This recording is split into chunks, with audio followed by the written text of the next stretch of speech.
So there was some confusion on how to complete the assignment. So I'm going to go ahead and help you with that. Okay.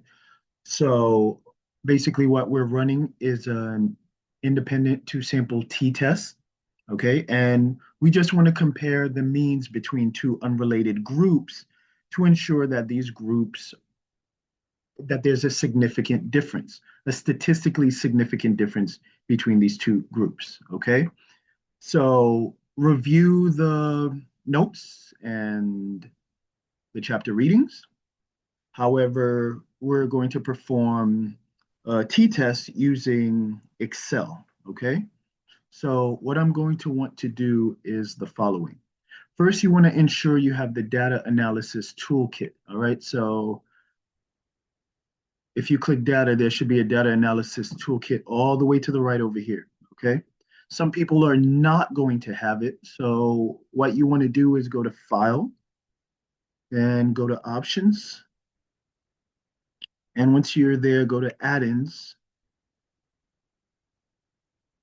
And you should go to Analysis Toolpack. And then come down here, say Go, click Go. And click Analysis Toolpack right here. It might be unselected for you, but if it isn't, select it, get a little check in the box, and then click OK. Once you have completed that, you should have the data analysis toolpack, okay? Now, once you have that, you're gonna go, well, let me explain what this is first.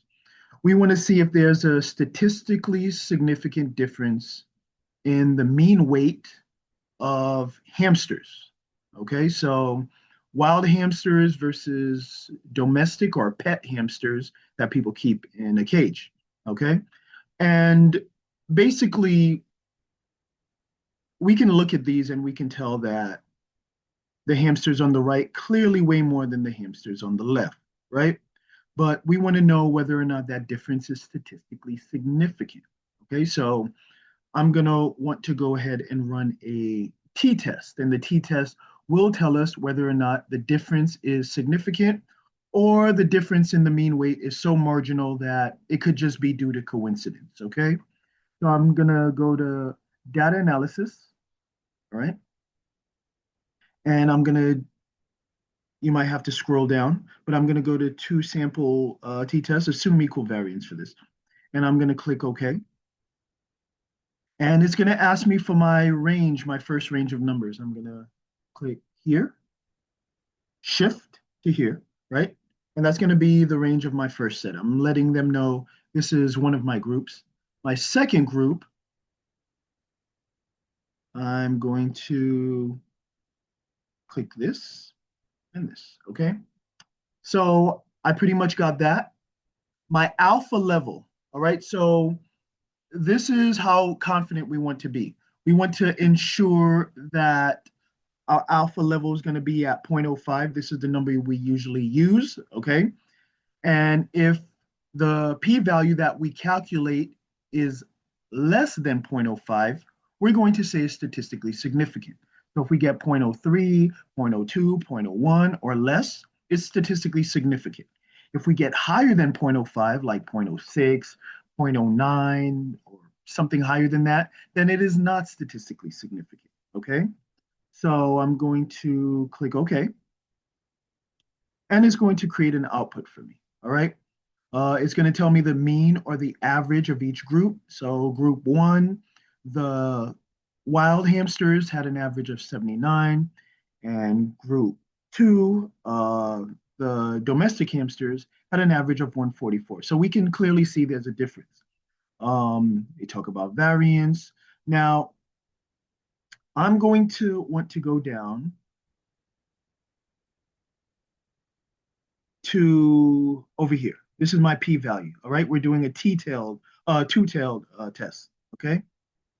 We want to know if there's a difference. And my p-value over here is going to be 2.74492 times e to the negative 09, all right? And this is scientific notation. Um, let's try to put this in numbers.